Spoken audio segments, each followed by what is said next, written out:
This is Yesterzine, the show that finds out if the good is still good, the bad is still bad, and the ugly is still... well, it's a bit early in the episode for the traditional Your Mum joke, but you see where we're going with this.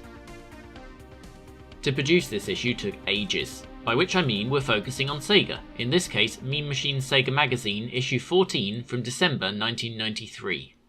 It's quite the month, featuring the first release of one of the most recognisable game series on the planet, which won the month at the time, but might not even be the best example of its genre in the issue.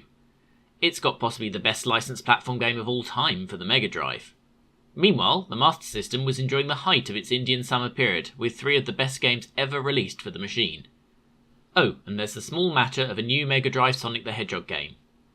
We have to start somewhere though, and let's start here. EA Sports. It's in the game.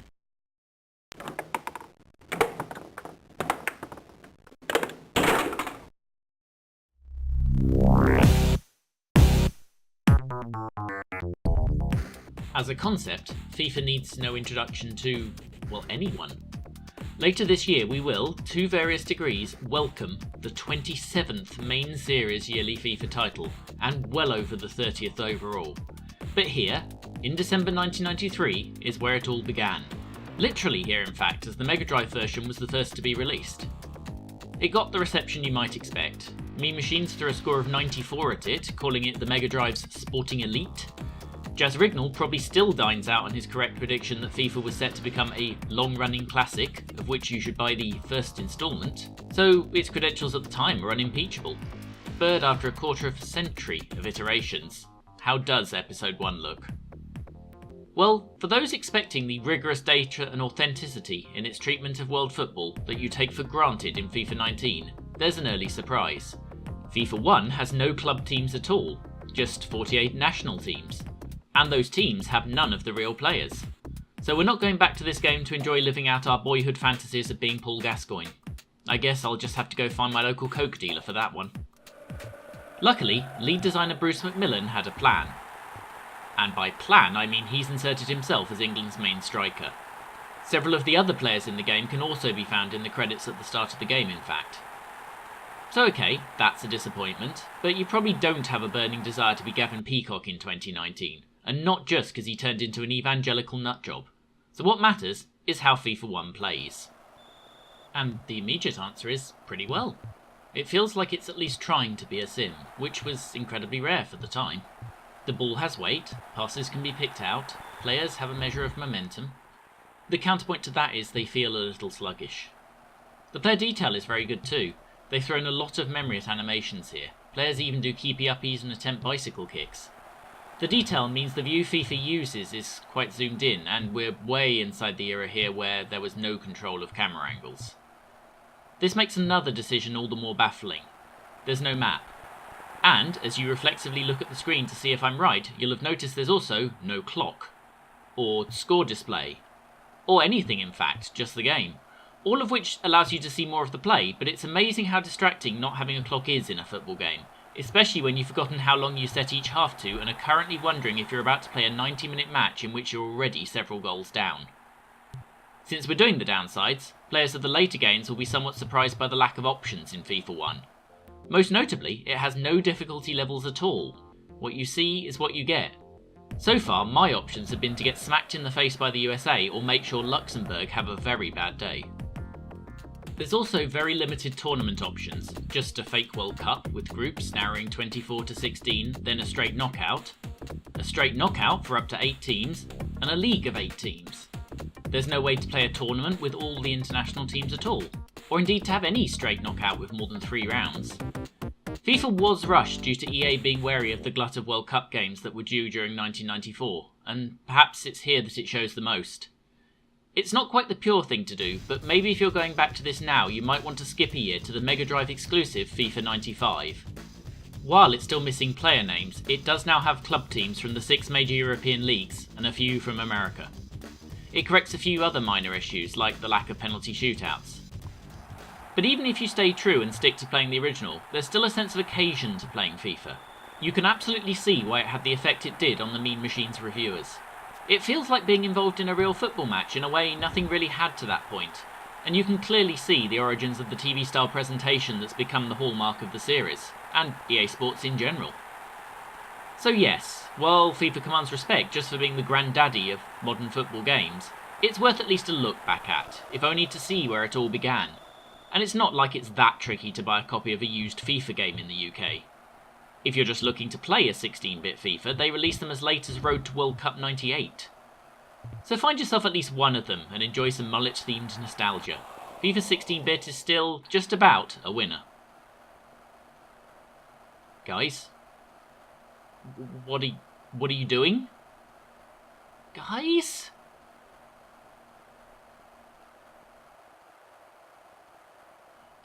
So we've established that FIFA is still interesting, even though as a football simulation experience it's obviously been well beaten, if only by its own 25 sequels. But is it still the best game reviewed in the issue? Because there's some competition. And we'll start with a very direct one. In the period just before FIFA, Sensible Soccer was the king. Debuting on the Amiga, it ripped apart every other football game going. It never really promised to be a simulation, but strove to present a fast, flowing game. Football as it should be. Football that is always what it looks like when your team is playing well. As a kid, when I wasn't playing Championship Manager, or doing full-length Grand Prix in Jeff Crammond's finest, you'd find me on Sensible Soccer. On boot up, Sensi reminds you that it's very explicitly not licensed. Which isn't a crack at FIFA, since this is the port of an older game, but it does allow them certain freedoms. Chief amongst those is it includes as many international teams as FIFA, but also 48 club teams under slightly assumed names, and even some custom teams, based on everything from bad words to dull things. Sensi actually uses more realistic fake names for its players than FIFA, which is probably deliberate since it also has the ability to edit teams, and in some cases you only have to change a couple of letters with the joypad to get teams that are right. And you can even change the appearance of players if you like. It's very basic customization, but to be fair, they're fairly basic characters. Sensi's status as a more mature game confers a few other advantages. There's a comprehensive list of tournament options and game modes. You can't mix international, club and custom teams, but beyond that you can have whoever you like in a particular competition. The original Sensi used a single button on the Amiga, and that was enough. Tap to pass, hold to shoot. And crucially, Sensi was one of the first mainstream games with aftertouch, allowing you to bend shots. Don't let anyone tell you it was first though. The great battle of Amiga football games was Kickoff versus Sensible Soccer, and Kickoff fans will point out it had aftertouch first. They're wrong too though. The banana shot first appeared in 1988's Microprose Soccer, which, in a very neat win for those of us on the right side of Amiga football gaming history, just happens to have been ghostwritten by one Sensible Software. This Mega Drive version retains that functionality on button B, but takes advantage of the extra space to have pass on C and shoot on A as well. And whisper it to the purists, but this is what makes the Mega Drive version for me the definitive one. By using these buttons, I can pepper the ball about the pitch with abandon, and here Sensi shines. My view is always that a good arcade game, while not simulating the mechanics of its sport, should manage to simulate the feel. And Sensi, even in 2019, emphatically succeeds. Watching a game of Sensi actually almost looks like football. It flows, it bounces, it's lively. Even when you screw things up and accidentally blast a long pass off the pitch over a player's head, it's how it actually happens. I did a full 48 team cup tournament in this game. During that, I had a game where I took the lead, the opposition had a player sent off, I got complacent, conceded 2 goals, and then spent most of the game chasing the comeback. The only goal I conceded in the first 3 rounds was to the worst team, resulting in a very nervy end to a game I should have won comfortably. I won one game thanks to a dodgy back pass from the CPU. I scored a couple of rebound goals. And I eventually won the final, an El Clasico derby, with a breakthrough goal in the 87th minute, just as I was resigning myself to a replay. Anyone who has watched football will have seen and lived through all of those scenarios, and they all happened in one half-hour tournament. The graphics may age, and weren't exactly cutting edge in 1993, but Sensi's action is timeless. While I can see why Mean Machine's eyes were turned by the new arrival in FIFA, it's undeniable that it's aged. This hasn't. At all. It's not trying to be a sim, but in so doing, feels more like real football than perhaps any football game in history. Sometimes you go back to a game and realise you forgot its flaws. Not here. I'd forgotten just how special a game Sensible Soccer is.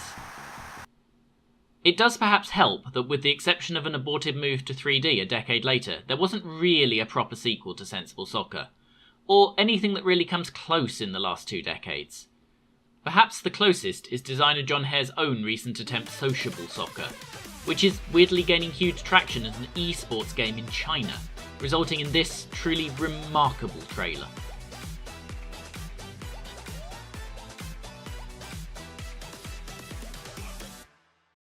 Before we move on to the cover feature and descend into hell, there's 2 more games in this issue we need to be taking a look at. Starting with one that, while buried in the middle of this issue, would go on to be the 3rd best-selling game in the history of the Mega Drive, shifting 4 million copies and beaten only by the first 2 main series Sonic games. And if I just play you the first few notes of the music, I suspect a hell of a lot of you are about to recognise it immediately.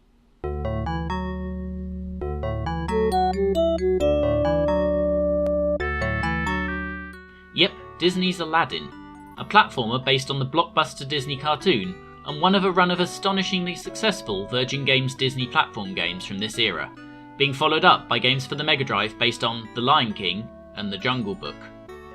But more on that one later. As soon as you start level 1, you notice Aladdin looks stunning, even in 2019. If this game hadn't existed and someone had proposed an indie game with looks like this, then it'd be getting wall-to-wall coverage. And it's due to their new technique. The animation was hand-drawn by a team of 10 animators at Disney, and then digitised into the game using a process Virgin developed. And the results are evident.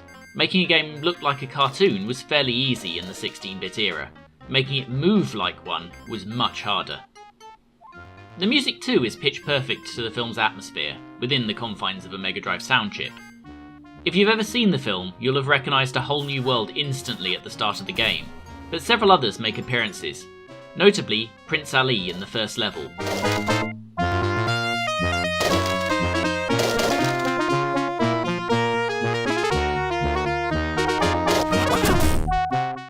It's not many Mega Drive games that feature music that won 2 Oscars, but this one does.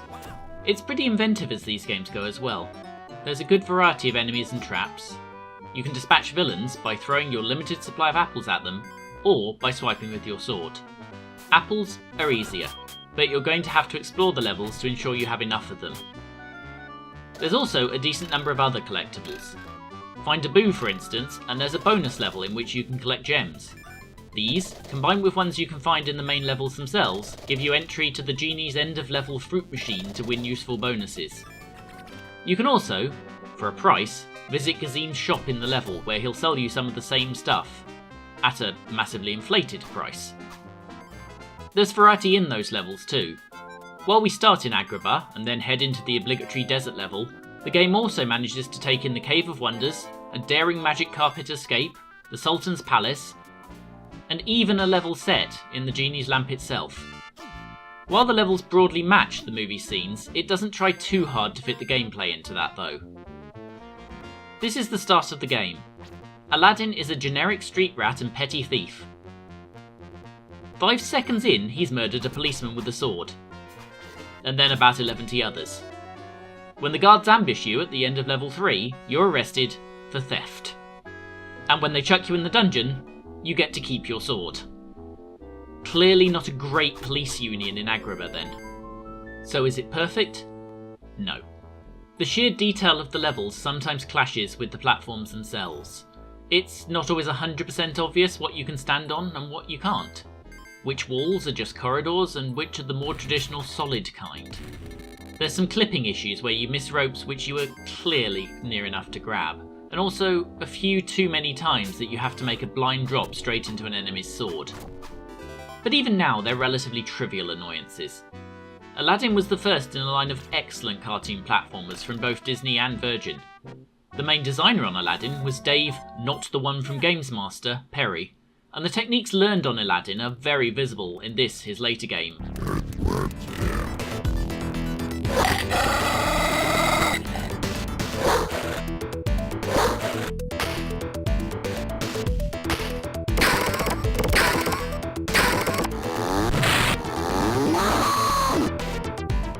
very more recently started the game streaming company Jacqui, now the infrastructure behind PlayStation Now, which isn't the last time in this issue we're going to encounter a PlayStation bigwig in their earlier career. We nearly got a sequel too. Westwood Studios, who would go on to make Command & Conquer series, pitched one after they finished The Lion King, and it would have had its own innovation to match the original. They had a technique to use 3D rendered sprites, and had the project gone ahead, the game would have been a year ahead of Nintendo's famous use of the technique in Donkey Kong Country. It wasn't to be, however. Most ports of Aladdin were based on the Mega Drive game, but amazingly there are two other distinct Aladdin games from the same time. The Super Nintendo version was done in Japan by Capcom, and wars have been fought with less vigour than the arguments online about whether it's better than this one. I'm not touching that debate with your controller, so I'll just mention the remaining game, from the then Sega-owned and superbly named Soft Innovation Multi-Success, which was released later for the Master System and Game Gear. It says something about this issue that there's a new Sonic game and it barely scratches into the honourable mentions section. Having released the first two Sonics in 1991 and 1992, Sega naturally commissioned a third. The story of Sonic 3's development is a fun one, in which the question, did Michael Jackson really write the music, is merely a subplot. But the key is that it got very quickly too ambitious. Its complexity spiralled upwards to the point at which it was eventually split into two separate games, Sonic 3 and Sonic & Knuckles, which had an adapter to allow both games to be plugged into the console together to achieve the original vision. Even so, it was clear that neither part of Sonic 3 would make the vital 1993 holiday season, and so Sega turned to its US-based technical institute who had helped on Sonic 2 and was headed by Mark Cerny, now more famous as the main architect of Sony's PlayStation 4 hardware. The brief was fairly absurd. STI had a tiny fraction of the normal development time in order to throw something Sonic related together for Christmas. Oh, and it couldn't be a straight platformer. So they went for the obvious alternative, a pinball game. But not an ordinary one. Sonic Spinball's levels are gigantic multi-pinball machines where hitting targets unlocks the ability to visit new areas and find Chaos Emeralds in order to actually escape. And those levels are huge. The map currently on screen, courtesy of the fine folks at sonicretro.org, is just the first one. I can see why there was some disappointment at Sonic Spinball for those expecting the double-sized Sonic platform game they'd been promised all year. Plus, while those levels are huge, thanks to time constraints, there's only 4 of them, in a game that was being sold for full price. That was Mean Machine's chief criticism of the game, although why they chose to exacerbate that problem by effectively including a walkthrough for 3 of the levels in the review is anyone's guess. With the benefit of history and 2010's attention spans though, Sonic Spinball is a forgotten gem that deserves an expert second opinion. So we called Yesterzine's official Sonic Spinball expert Jacqui, and after comments such as, "Why are you ringing me?" and "It's 2:30 AM, can't this wait?" she offered the following thoughts. Although released when I was 10 years old, my love of Sonic Spinball has lasted more than 20 years. It's a game I'm always happy to see on retro gaming sets, and the first game I ever completed, although not in an era of 100%ing. That's not to say it doesn't have its issues. The rules of physics never seem to apply, and you always seem to be surprised when they don't. My annoyance levels about the lack of continues are still pretty high too. It's a game I love though.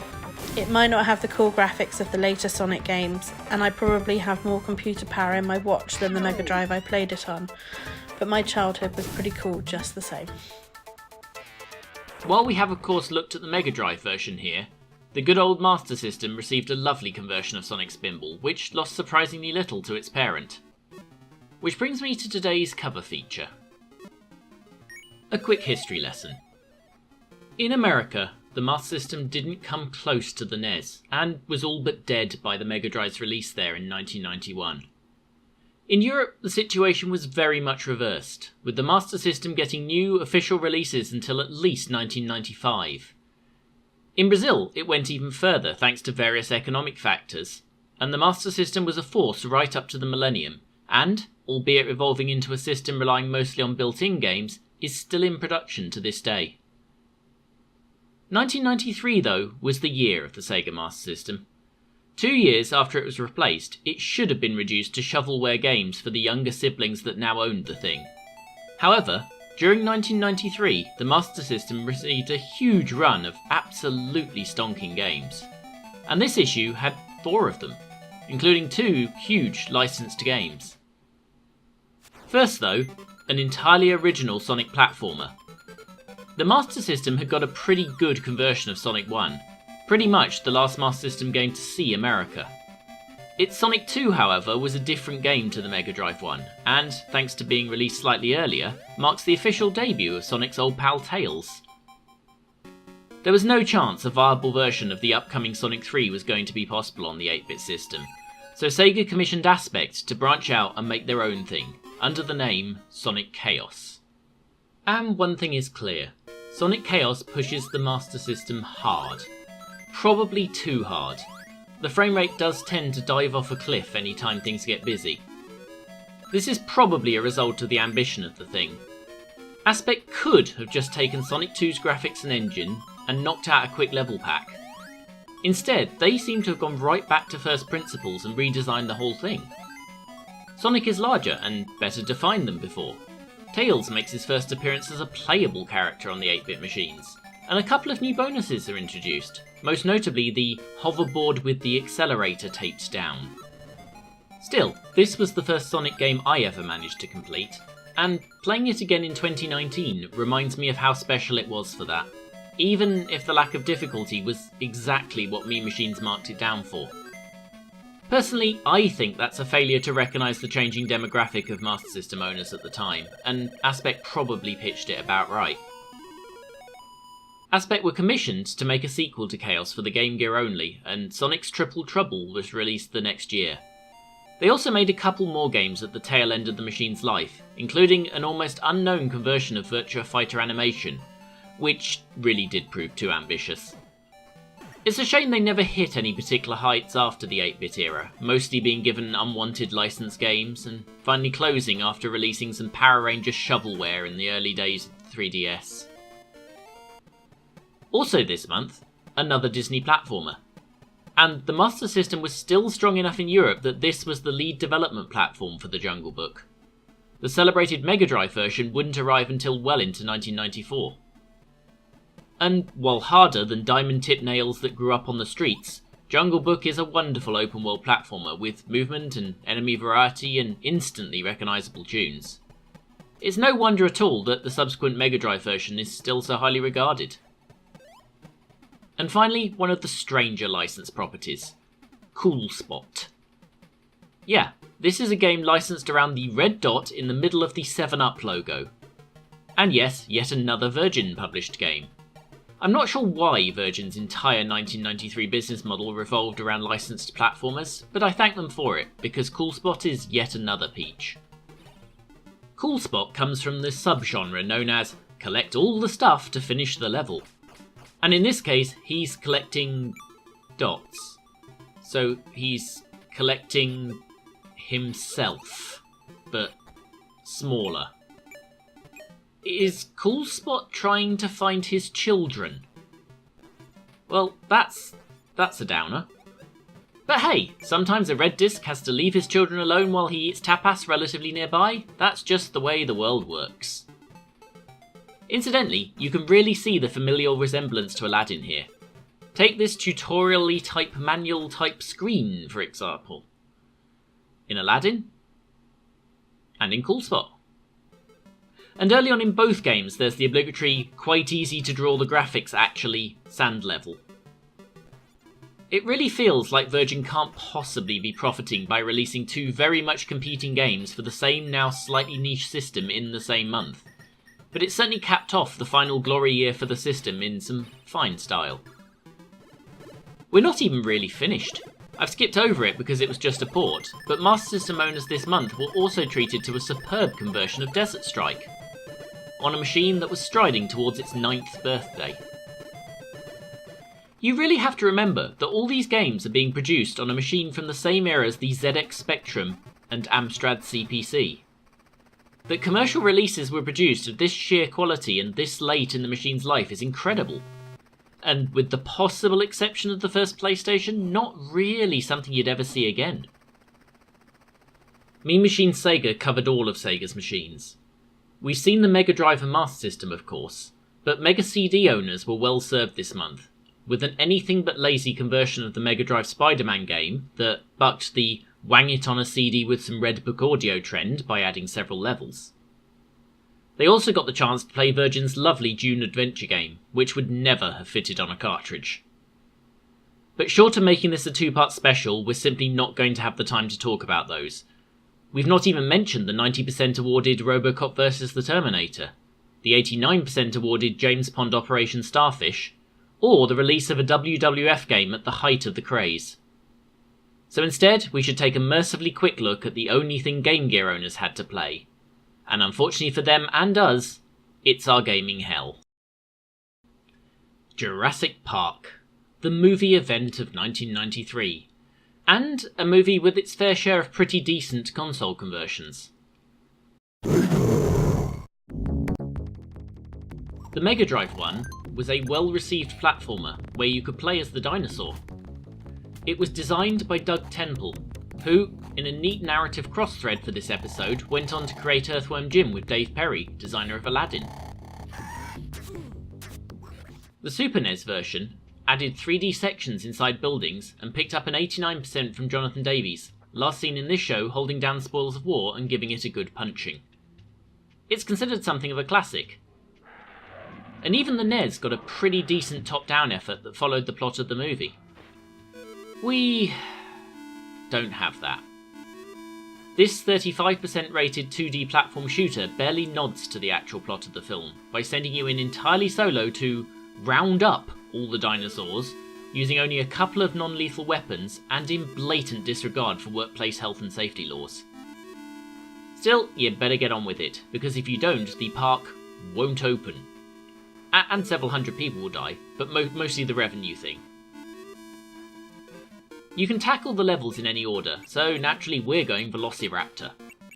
The journey to the level is simulated with these weird shoot-'em-up sections that, as far as I can tell, serve absolutely no purpose beyond giving you some points. Wait, is this supposed to be a public area? Why are bridges falling down? Why is the ground collapsing? Why is there lava? Who designs a park like this? We know the answer to that, of course.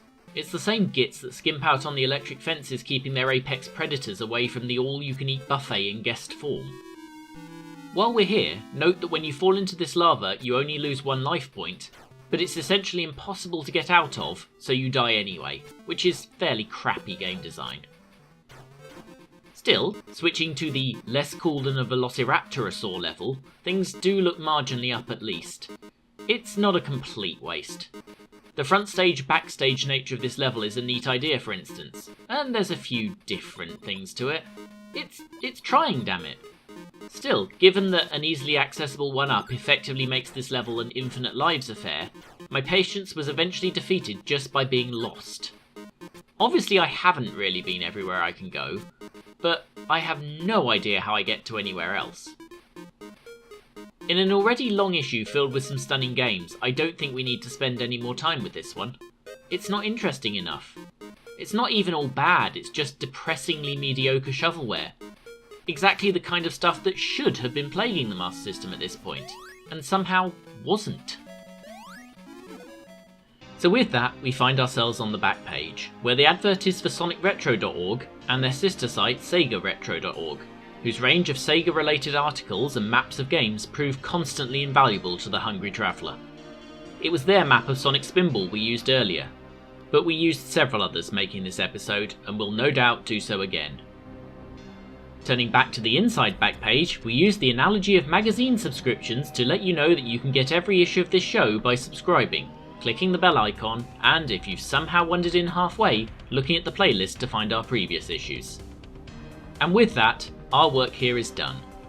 There will be a new issue soon, and you'll find us in the newsagent handing over the reserve me a copy form until then. Smell you later.